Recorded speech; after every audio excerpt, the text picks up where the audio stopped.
जय हिंद दोस्तों। जय हिंद। आज जो हमारा जो टॉपिक है, सबसे पहले तो आपका जो चैप्टर चल रहा है प्रकाश का परावर्तन। क्या चल रहा है?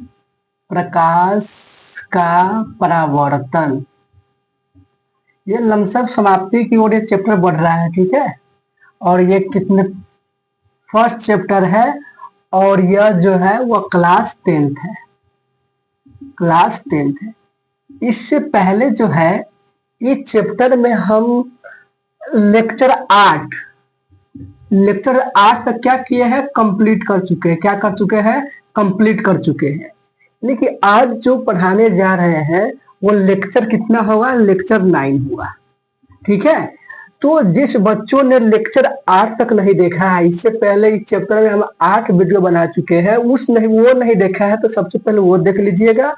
और उसको देखने के बाद आप ये लेक्चर 9 देखिएगा, ठीक है। इस लेक्चर 9 में हमको पढ़ना क्या है?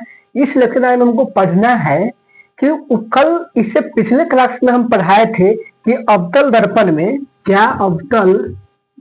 अवतल दर्पण में क्या करना है? दर्पण सूत्र यानी कि 1/f बराबर 1/u प्लस 1/v, इसको सिद्ध करना है। ये पिछले क्लास में पढ़ा चुके हैं। जिसने नहीं देखा है वो जाकर देख लीजिए कि अवतल दर्पण में दर्पण सूत्र कैसे सिद्ध किया जाता है, ये हम समझा चुके हैं। आज का जो टॉपिक है वो है उत्तल दर्पण में। किस दर्पण में? उत्तल दर्पण में क्या सिद्ध करना है? 1/f बराबर 1/u प्लस 1/v, ये हमको सिद्ध करना है। ये आज सिर्फ यही सिद्ध करेंगे। उत्तल दर्पण में दर्पण सूत्र को सिद्ध करना है। और इसके बाद आपको एक वीडियो और बनेगा 15 या 20 मिनट का, वो होगा आपको फोकस बराबर r/2 होता है, इसको कैसे सिद्ध किया जाएगा ये हम सिद्ध करेंगे। वो नेक्स्ट क्लास में सिद्ध करेंगे। जैसे ही आपका ये सिद्ध हो जाएगा तो आपका फिजिक्स प्रकाश का परावर्तन चैप्टर 1 पूरी तरह खत्म हो जाएगा। ऐसा कोई प्रश्न नहीं आएगा जो हम इसमें पढ़ाए नहीं होगा, ठीक है। तो आज का टॉपिक समझ लीजिए क्या है। आपका ये जो टॉपिक जो सिद्ध करने वाला टॉपिक है ना, बहुत ही इंपॉर्टेंट टॉपिक है, क्योंकि आपके एग्जाम में ना दीर्घ उत्तरीय में ये सब पूछा जाता है, ठीक है। देखिए टॉपिक है उत्तल दर्पण में उत्तल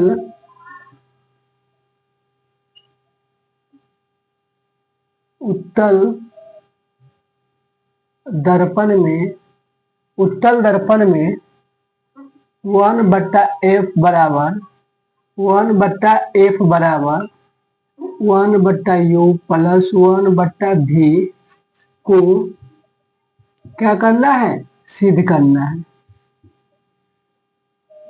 सिद्ध करे। क्या करना है? सिद्ध करे। यही आपका क्या है? टॉपिक है। अब समझिए कि उत्तल दर्पण में जिस तरह हम अवतल दर्पण में आपको अवतल दर्पण में सिद्ध करने के लिए बताए थे, तो अवतल दर्पण के फिगर बनाए थे।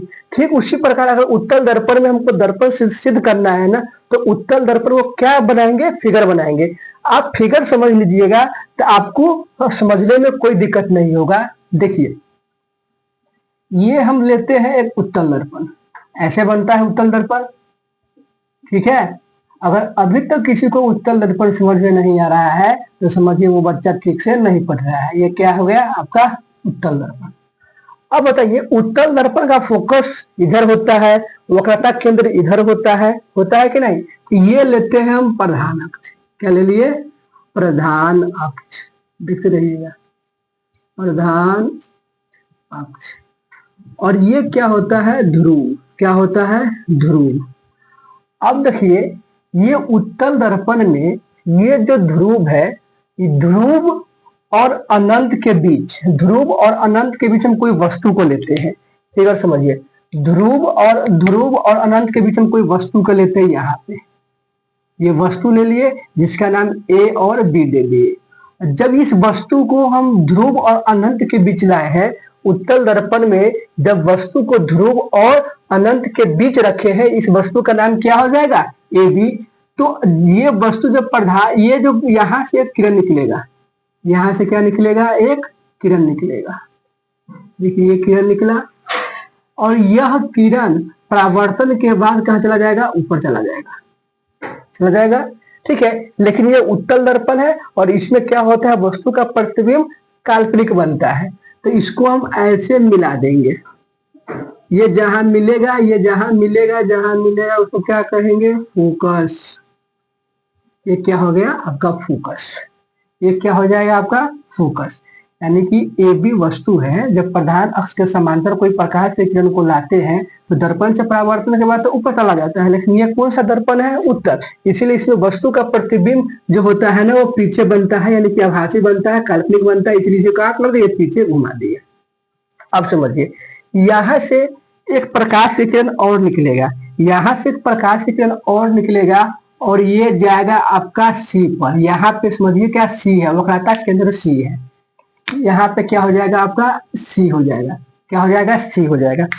जब यहां से प्रकाश किरण गया कहाँ पे, वक्रता केंद्र पर, तो यहाँ जब वक्रता केंद्र पर कोई भी प्रकाश से किरण जाता है तो परावर्तन के बाद पुनः इसी पाथ पे क्या होता है, लौट जाता है, ठीक है।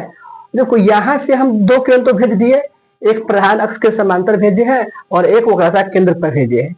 प्रधान अक्ष के जो समांतर भेजे हैं परावर्तन के बाद लौट गया और इसका काल्पनिक इमेज कहाँ बनेगा, फोकस पे बनेगा, ठीक है। उसके बाद एक किरण को भेजे हैं आपको वक्रता केंद्र पर, जैसे ही वक्रता केंद्र पर भेजे हैं तो यहाँ पे सी पर जिस पाथ से आया है वहीं से क्या हो जाएगा, परावर्तन हो जाएगा।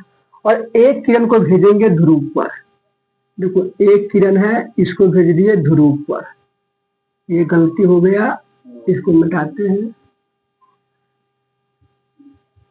देखो एक को भेजेंगे हम ध्रुव पर और ध्रुव पर ऐसे क्या हो जाएगा, लौट जाएगा। तो ये ध्रुव पर भेजे हैं ना, यही ये भी कहीं ना कहीं कहाँ जाकर मिलेगा आपको, यहाँ पे मिलेगा। ये तीनों बिंदु जहां पे मिला वहीं पे आपको क्या बनेगा, प्रतिबिंब बनेगा। वहीं पे क्या बनेगा, यहीं पे क्या बनेगा, प्रतिबिंब बनेगा। ये प्रतिबिंब बन गया, ये भी वस्तु है तो प्रतिबिंब का नाम देते हैं ए डैश बी डैश, कोई दिक्कत नहीं। अब देखिए ये जो हम अथी लिए थे, ये जो हम आपको दर्पण लिए थे इसका नाम M M M M dash नाम रख दिए, ठीक है, एम और एम डैश नाम रख दिए। और इस दर्पण में एम और एम डैश के सामने ध्रुव और अनंत के बीच एक वस्तु ए बी लिए है, जहां से तीन किरण आ रही, तीन प्रकाश के किरण को निकाले हैं। जहां से तीन प्रकाश के किरण परावर्तन के बाद जहां मिल रहा है वहीं पर क्या बनेगा, प्रतिबिंब बनेगा, ठीक है। तो सबसे पहले इसमें जो किए हैं उसको हमको क्या करना है, नोट डाउन का मतलब लिख लेना है, ठीक है। अब समझिए इसमें सबसे पहले क्या किए हैं, इसमें क्या किए हैं, माना कि, लिख लीजिए, माना कि एम एम डैश एक क्या है, उत्तल दर्पण है, उत्तल दर्पण है। एम और एम डैश क्या है, उत्तल दर्पण है, जिसका ध्रुव P और वक्रता केंद्र क्या है, C है। जिसका ध्रुव P है और वक्रता केंद्र क्या है, C है।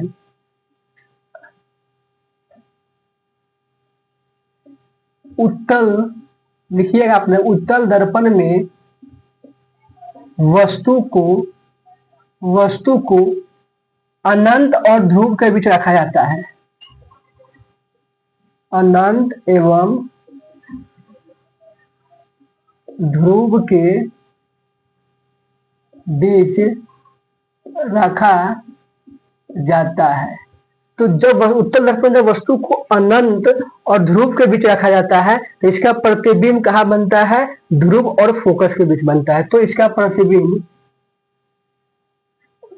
वस्तु को अनंत एवं ध्रुव के बीच रखा जाता है तो इसका प्रतिबिंब ए डैश बी डैश ध्रुव और फोकस के बीच रखा जाता है, जैसा कि चित्र में दिखाया गया है, जैसा कि चित्र में दिखाया गया है। यानी कि इसमें जितना चीज कहे हैं सभी को वहां पर लिख दिए हैं, ठीक है। और लिखने के बाद देखिए जिस तरह हम आपको यह पिछले अवतल दर्पण में बताए थे ना कि इसमें 4 त्रिभुज को खोजना है और 4 त्रिभुज में से 2-2 त्रिभुज को आपस में समरूप करना है, बताए थे। पिछले भी अवतल दर्पण में हम 4 त्रिभुज खोजे थे और चारों त्रिभुज को 2-2 त्रिभुज करके आपस में समरूप कर दिए थे, ठीक है। तो समझिए इसमें भी 4 त्रिभुज कौन होगा। अब समझिए, देखिए एक त्रिभुज ये बड़ा वाला है, ये त्रिभुज यहां से, ये बड़ा वाला त्रिभुज, ये देखो ये यहां से और ऊपर से ये वाला, ये एक हो गया कौन सा त्रिभुज, बड़ा वाला। और इसी में एक हो जाएगा ये छोटा वाला, क्या हो जाएगा, ये छोटा वाला, ठीक है। देखिए त्रिभुज क्या है, एक देखो यहाँ पे ये त्रिभुज है, ये बड़ा वाला त्रिभुज हो जाएगा। ये देखो ए बी और सी, ये बड़ा वाला त्रिभुज है, ये बड़ा वाला त्रिभुज ए बी सी है। और इसी में एक त्रिभुज यहाँ पे है, ये त्रिभुज इसी में एक त्रिभुज है कि नहीं, देखो ये ए डैश बी डैश, ये भी एक त्रिभुज है, देखो यहाँ से यहाँ, ये भी त्रिभुज है। तो इसमें 2 त्रिभुज हो गया। तो सबसे एक त्रिभुज ये हो गया और 2 त्रिभुज ये हो गया। तो हमको 2 त्रिभुज मिल गया और 2 और खोजना है। देखिए 2 और कैसे खोजेंगे, अब समझिए कि देखो एक त्रिभुज ये है, ये छोटा ये वाला और ये वाला, ये 2 त्रिभुज हो गया। और एक त्रिभुज ये और ये, एक त्रिभुज ये हो गया। यानी कि 1 2 ये 3 हो जाएगा, ये 4 हो जाएगा। समझ में आया। तो हम सभी त्रिभुज को क्या कहते हैं, खोज चुके हैं। तो अब समझिए कि अब हम पहले 2-2 त्रिभुज को आपस में समरूप करते हैं। सर समरूप कैसे करेंगे, देखिए कोई भी 2 त्रिभुज आपस में समरूप कब होगा, जब उसका 2 कोण क्या होगा, आपस में बराबर होगा। तो ये जो बड़ा वाला त्रिभुज है, इस बड़ा वाला त्रिभुज में 2 त्रिभुज है, एक ये त्रिभुज है, एक ये त्रिभुज है कि नहीं, ये एक त्रिभुज है और ये त्रिभुज एक है, और इसमें भी एक त्रिभुज ये है, ये त्रिभुज एक है, ठीक है। तो देखिए ये भी 90 डिग्री और ये भी क्या 90 डिग्री, 90 डिग्री। तो 90 डिग्री क्या हो गया, समान हो गया। तो हम कह सकते हैं कि कोण ए बराबर कोण ए डैश क्या है, 90 डिग्री है। एक ये बराबर हुआ। अब समझिए कि ये त्रिभुज का और ये जो त्रिभुज है इसका भी कोण, इसका भी ये जो कोण है और इसका भी ये कोण, दोनों के लिए कोण क्या हो जाएगा, बराबर हो जाएगा। बराबर होगा कि नहीं, यानी कि कोण सी बराबर कोण सी क्या हो जाएगा, आपस में बराबर हो जाएगा। कि यह जो कोण सी है, बड़ा वाला त्रिभुज के लिए भी कोण सी है और छोटा वाला त्रिभुज के लिए भी क्या है, कोण सी है। तो कोण सी से बराबर होगा किससे, उभयनिष्ठ, उभयनिष्ठ कोण से, उभयनिष्ठ कोण से। जब उभयनिष्ठ कोण किसे कहते हैं, जब एक ही कोण दोनों त्रिभुज में हो। जैसे ये कोण सी जो है ये छोटा वाला त्रिभुज में भी है और ये बड़ा वाला त्रिभुज में भी है। तो जब कोण सी दोनों आपस में बराबर हो गया तो उभयनिष्ठ कोण, जब एक कोण दोनों त्रिभुज में हो उस कोण को क्या कहते हैं, उभयनिष्ठ कोण।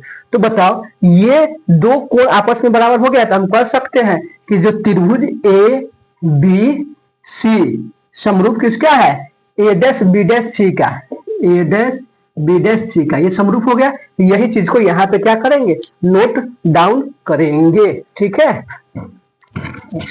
समझिए अब इसको क्या करना है, इसको मिटा देते, ये समझ गए तो मिटा देते हैं।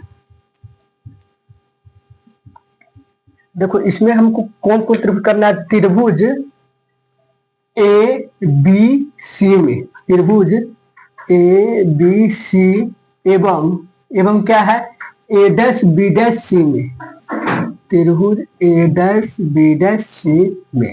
अब देखिए कोण ए बराबर कोण ए डैश क्या था, 90 डिग्री था, यानी कि समकोण कोण से आपस में क्या हो जाएगा, समकोण कोण से क्या होगा, बराबर होगा। यानी कि कोण ये ए और ये कोण ए डैश, ये समकोण कोण से आपस में क्या हो गया, बराबर होगा। अब कोण सी बराबर कोण सी, देखिए ये कोण सी जो है छोटा वाला त्रिभुज के लिए भी है और बड़ा वाला त्रिभुज के लिए भी है। तो ये भी आपस में बराबर कौन से होगा, उभयनिष्ठ कोण से, उभयनिष्ठ कोण से। जब 2 त्रिभुज का 2 कोण आपस में बराबर हो जाए तो हम कह सकते हैं कि त्रिभुज ABC और त्रिभुज A', क्या है, आपस में समरूप है। तो हम कह सकते हैं कि जो त्रिभुज ABC है ये समरूप किसका है, त्रिभुज A', का। जब दो त्रिभुज आपस में समरूप होते हैं तो उनकी संगत भुजाओं का योग अति अनुपात क्या होगा, बराबर होगा। पिछले ही हम क्लास में बताए थे। तो इसका लंब बट्टा इसका लंब बट्टा इसका लंब, इसका आधार बट्टा इसका आधार। तो इसका लंब कितना है, AB है, क्या हो जाएगा, लंब AB। और इसका लंब क्या हो जाएगा, A', क्या हो जाएगा, A', बराबर। अब समझिए इसका लंब क्या हो जाएगा, A और C, क्या हो जाएगा, AC, बट इसका लंब क्या हो जाएगा, A', क्या हो जाएगा, A'। समझ में आया। जैसे समझिए ये जो बड़ा वाला त्रिभुज था, ये बड़ा वाला त्रिभुज था ABC और ये इसी में त्रिभुज था A', तो कहता है इसका लंब क्या था, AB, इसका लंब क्या हो जाएगा, A', इसके बड़ा वाला का आधार क्या हो जाएगा, आधार यही ना होता है, बड़ा वाला का आधार क्या हो जाएगा, बड़ा वाला का आधार क्या हो जाएगा, AC, और छोटा वाला का आधार क्या हो जाएगा, A', वही लिख दिए। इसको मान लेते हैं समीकरण 1। किसी को दिक्कत नहीं, दिक्कत नहीं होना चाहिए। समझिए जब इसको समीकरण 1 मान लिए तो अब हमको चलना है दूसरा त्रिभुज में। और दूसरा त्रिभुज कौन है, देखिए A त्रिभुज, दूसरा त्रिभुज में चलते हैं। तो त्रिभुज A', चल ABP एवं त्रिभुज क्या हो जाएगा, A', B' में। इसमें चलिए देखिए त्रिभुज A', देखिए त्रिभुज ABP, देखिए त्रिभुज A और यहाँ पे P और यहाँ पे ये त्रिभुज देखिए ABP और त्रिभुज A', त्रिभुज A', और P, दो त्रिभुज हो गया। यानी कि एक त्रिभुज ये हो गया, एक त्रिभुज ये हो गया। देखिए ABP और A', दो त्रिभुज है। देखिए ये दो त्रिभुज कैसा है, जैसे ये एक त्रिभुज हो गया, एक ऐसा त्रिभुज हो गया, और इसी में एक ऐसा त्रिभुज हो गया, ये ऐसा त्रिभुज हो गया। देखो सेम त्रिभुज है कि इसका नाम पड़ गया है AB और इसका नाम A', और इसका नाम क्या है, P है। तो वही लिखे हैं त्रिभुज ABP एंड त्रिभुज A', B' में। ठीक है, इसमें भी दो कोण आपस में बराबर करना है। तो सबसे पहले देखिए ये 90 डिग्री, तो ये भी क्या हो जाएगा 90 डिग्री, यानी कि ये A 90 डिग्री तो A' भी क्या 90 डिग्री। समझ में आया। तो हम कह सकते हैं कि A बराबर हो जाएगा A' के कौन सा, समकोण से। इस कौन से, समकोण से, समकोण कोण, समकोण से, समकोण हो गया। अब समझिए समकोण हो गया। देखिए अब समझिए क्या करना है। अब देखिए ये जो होगा ना, यहां से एक रेखा ऐसे खींचा हुआ है, ऐसे एक रेखा खींचा हुआ है। तो बताइए प्रकाश का परावर्तन के नियम क्या कहता है कि आपतन कोण बराबर होगा परावर्तन का। अगर ये आपतन कोण 1 माने और परावर्तन कोण को 2 माने तो 1 और 2 क्या होगा, कोण 1 बराबर कोण 2 कैसे होगा, परावर्तन कोण। परावर्तन के नियम से ये दोनों आपस में बराबर होगा। ठीक है, जैसे ये कोण को हम A1 माने, क्या माने 1, और ये कोण को हम क्या मान ले 2 माने, क्या माने 2। अगर इस कोण को 1 माने, इसको 2 माने, तो परावर्तन के नियम से ये जो कोण है 1 वो 2 के बराबर होगा। परावर्तन के नियम से जैसे एक प्रकाश यहां से आया और परावर्तन के बाद ऐसे गुजर गया, ठीक है, तो परावर्तन के नियम से कोण 1 जो होगा कोण 2 के बराबर होगा कि नहीं। तो यहां लिख देते हैं कि कोण 1 बराबर कोण 2 किस नियम से, परावर्तन के नियम से। परावर्तन के नियम से क्या होगा, आपस में बराबर होगा। जब इसको मान लेते हैं कोण 3, जब ये कोण 2 है और ये क्या है 3 है, तो 2 और 3 बराबर होगा कि नहीं सम्मुख कोण से। जैसे दो रेखा ऐसे काट रहा है, देखो काट रहा है कि नहीं, और यहाँ पे कोण 2 है और यहाँ पे कोण 3 है, तो ये दोनों आपस में बराबर किस कोण से होगा, सम्मुख कोण से। तो ये 2 और 3 भी किस कोण से बराबर हो जाएगा, सम्मुख कोण से। तो कोण 2 बराबर कोण 3 कौन सा कोण से, सम्मुख कोण से। देखिए जब ये दोनों 2 आपस में बराबर है तो 1 और 3 भी आपस में क्या होगा, बराबर। इसीलिए क्या करना है, कोण 1 बराबर कोण 3 होगा कि नहीं, कोण 1 बराबर, इसीलिए कोण 1 बराबर कोण 3। देखो हम इसको और इसको बराबर कर लिए कि नहीं, ये कोण 1 बराबर कोण 3। तो जब हम कोण 1 और कोण 3 को बराबर कर लिए और यहाँ पे a और a1 आपस में बराबर है, तो हम कह सकते हैं इस दोनों त्रिभुज का 2 कोण, एक कोण ये बराबर कर दिए और एक कोण ये बराबर कर दिए। किसी को दिक्कत? अब चलिए इसको मिटा देते हैं, ठीक है। इसको क्या करते हैं, मिटाते हैं। चलिए अब क्या करना है, जब 2 कोण आपस में बराबर हो जाएगा तो हम कह सकते हैं जब 2 कोण आपस में बराबर हो जाएगा तो दोनों कोण क्या होगा, समरूप होगा। दोनों कोण क्या होगा, समरूप होगा। तो इसको समरूप कीजिए, त्रिभुज ए बी पी समरूप किसका होगा, त्रिभुज ए डैश बी डैश पी के। किसी को दिक्कत? जब समझिए कि ये त्रिभुज लिए थे, यहाँ पे त्रिभुज लिए थे, ये त्रिभुज लिए थे और एक त्रिभुज ये लिए थे, ठीक है। इसका नाम ए था, बी था और पी था। इसका नाम ए डैश था और बी डैश था और पी था। जब ये दोनों त्रिभुज आपस में समरूप हुए तो इसकी संगत भुजाओं का अनुपात क्या होगा, बराबर होगा। तो इसका लंब ये हुआ और इसका लंब ये हुआ, तो लंब बटे लंब, लंब बटे लंब क्या होगा, लंब बटे लंब। समझिए इसका लंब क्या ए बी है, तो ए बी बटे इसका लंब क्या हो जाएगा, ए डैश बी डैश, तो ए डैश बी डैश बराबर। अब कहता आधार बट्टे आधार, इसका आधार क्या हो जाएगा, एपी। एपी आधार हुआ कि नहीं, इसका आधार एपी बट्टे इसका आधार क्या हो जाएगा, ए डैश पी। क्या हो जाएगा, ए डैश पी। इसको मानते हैं समीकरण 2। किसी को दिक्कत? अब हमको समीकरण 1 और समीकरण 2 से चलना है, ठीक है। अब हमको क्या काम करना है, समीकरण 1 एवं समीकरण 2। देखिए जो समीकरण 1 माने थे, जो समीकरण 1 माने थे, इस समीकरण के ये जो लेफ्ट वाला हिस्सा है ए बी बट्टे ए डैश बी डैश, और इसका देखिए समीकरण 2 का भी लेफ्ट वाला हिस्सा क्या है, ए बी बट्टे ए डैश बी डैश, ठीक है। तो समीकरण 1 का भी बायां साइड है और समीकरण 2 का भी जो बायां साइड है, दोनों आपस में क्या है, बराबर है। जब ये दोनों आपस में बराबर होगा तो ये दोनों भी आपस में क्या होगा, बराबर होगा, ठीक है।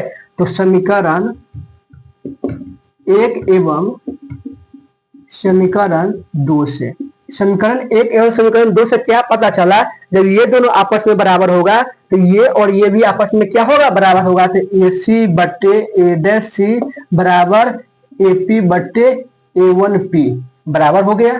अब हमको इसी के लेकर आगे बढ़ना है, यही है जिससे हम अब सिद्ध कर सकते हैं, ठीक है। अब समझिए कि हमको AC का मान निकालना है। AC इस फिगर में देखो AC कहाँ पे है, A यहाँ पे है, देखो AC कहाँ पे है, तो AC देखो A यहाँ पे है, देखो A यहाँ पे है और C यहाँ पे है। तो हमको AC का मान निकालना, तो AC का मान कैसे निकालेंगे, जैसे ये एक लाइन है, यहाँ पे A है और यहाँ पे क्या है, C है और बीच में क्या है, P है, क्या है, P है।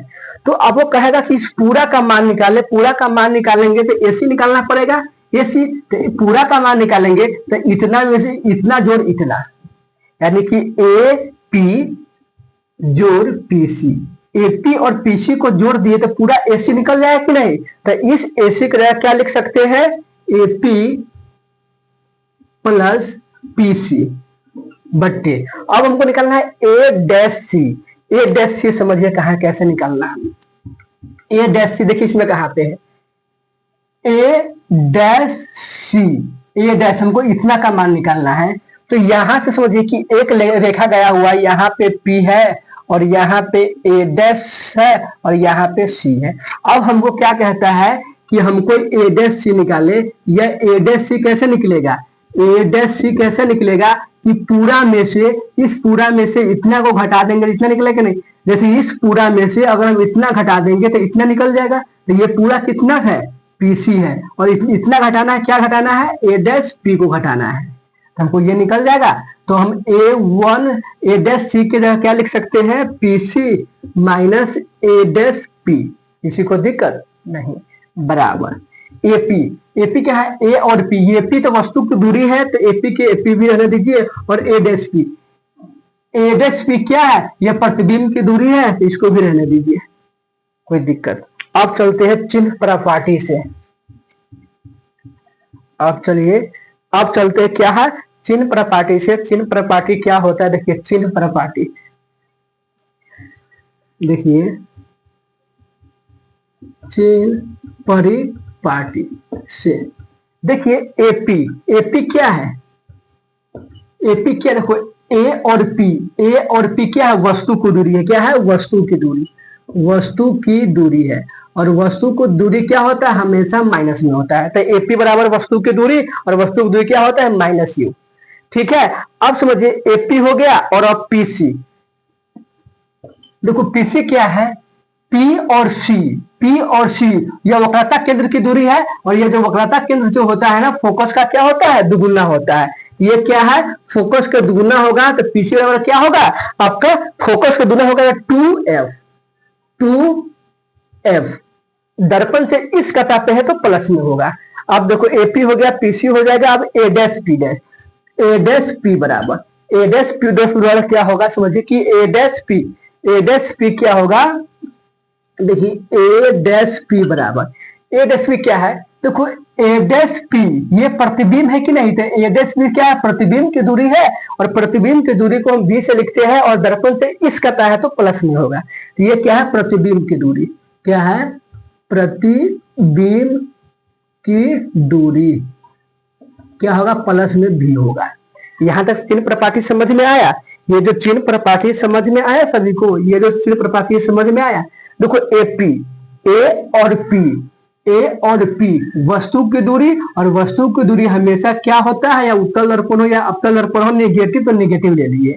और पी और सी, देखो पी और सी, ये जो पी और सी वक्रता जो दूरी होता है, ये वक्रता जो होता है ना, ये फोकस का दुगुना होता है, और दर्पण का इस करता है, इसलिए प्लस में होगा। तो पीसी क्या ले लिए, 2f, और ए डैश पी डैश, ए डैश पी, ए डैश पी क्या है, प्रतिबिंब है, प्रतिबिंब की दूरी, और प्रतिबिंब की दूरी क्या है, भी लेते हैं, और दर्पण से इस करता है तो प्लस में लिए। यहां तक समझ में आया नहीं, और इसको हम इसमें रख देते हैं, क्या करते हैं, इसको इसमें रखते हैं।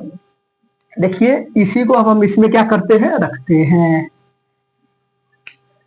देखिए इस एपी के जगह एपी है, यहाँ पे एपी है, देख लेते हैं यहाँ पे, देखो क्या था, एपी प्लस पीसी बट्टे पीसी माइनस ए डैश पी डैश, ए डैश पी, और यहाँ है एपी बट्टे ए डैश पी, यही था ना। अब देखो एपी के जगह क्या रख सकते हैं, माइनस यू, क्या लिख सकते हैं, माइनस यू, प्लस पीसी की जगह, पीसी बराबर 2f, तो 2f बटे पीसी, पीसी की जगह कितना, पीसी कितना है 2f, तो यहाँ लिखेंगे 2f माइनस ए डैश पी क्या है, ए डैश पी क्या है, भी है, प्लस भी है, तो यहाँ भी लिख रहे हैं, बराबर एपी क्या है, एपी क्या है, देखो एपी, ए और पी, ए और पी क्या है, वस्तु की दूरी, ए और पी क्या है, वस्तु की दूरी, एपी क्या है, वस्तु की दूरी, तो माइनस यू बटे ए डैश पी डैश, ए डैश पी क्या है, प्रतिबिंब की दूरी, तो प्लस भी, किसी को दिक्कत नहीं।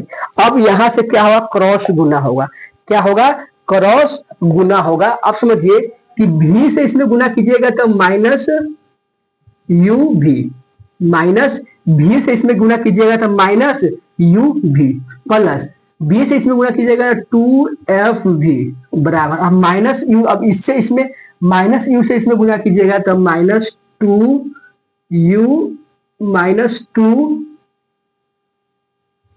देखिए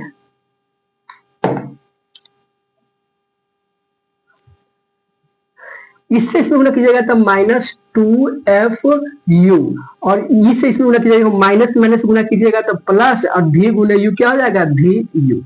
इतना तक समझ में आया। अब समझिए ये 2vf, देखिए क्या करना है हमको, ये जो माइनस वाला है ना उसको उधर क्या कर देंगे, भेज देंगे, ये जो माइनस वाला है ना उसको क्या करेंगे, उधर भेज देंगे, ठीक है। अब समझिए ये यू भी क्या है, यू भी, तो ये भी इधर क्या है, यू भी क्या है, यू भी है, ठीक है, ये एफ यू और यहाँ क्या है एफ भी। देखिए एफ यू है और एफ भी। देखो सबसे पहले क्या करना है, 2FV बराबर यहाँ पे VU, उसके बाद इसको करना है UV। हो गया। और ये देखिए यहाँ पे कहीं ना कहीं कुछ हो रहा है, रुक जाइएगा। ठीक है, समझिए ये जो है, ये समझिए कि अब क्या करना है, ये माइनस, ये इस माइनस वाला को उधर भेज देना है। तो यहाँ पर क्या बच गया, 2FV बचा और ये माइनस में इधर चलाएगा प्लस में, 2FU बराबर ये U और V है, इसको U है और V है, U और V, और ये माइनस में हो जाएगा तो प्लस में U और V। समझ में आया। जैसे इस 2FV, तो 2FV ये माइनस में इधर आएगा, बराबर से इधर आएगा तो प्लस 2FU, और इधर वाला बच गया V और U, और ये माइनस में था उधर ले गया VU। ठीक है, अब इसको जोड़ दीजिए। देखो 2FV प्लस 2FU बराबर 2UV हो गया कि नहीं। अब दोनों तरफ हमको इसमें क्या करना है, दोनों तरफ दोनों तरफ क्या करना है, 2UVF से भाग करने पर, भाग देने पर, अगर भाग देंगे तो 2FV बटे 2UVF बराबर प्लस 2FU बटे 2UVF बराबर 2UV बटे 2UVF। यही है। अब देखो काटो, देखो 2 से 2 खत्म, 2 से 2 क्या हो जाएगा, खत्म होगा। समझिए ये 2 से 2 खत्म, ये F से F क्या हो जाएगा, खत्म हो जाएगा, और ये V से V क्या हो जाएगा, खत्म हो जाएगा। ठीक है, इसमें 2 से 2 खत्म हो जाएगा, और ये E से ये खत्म हो जाएगा, और U से U खत्म हो जाएगा। अब इसमें 2 से 2 और U से U और V से V खत्म हो जाएगा।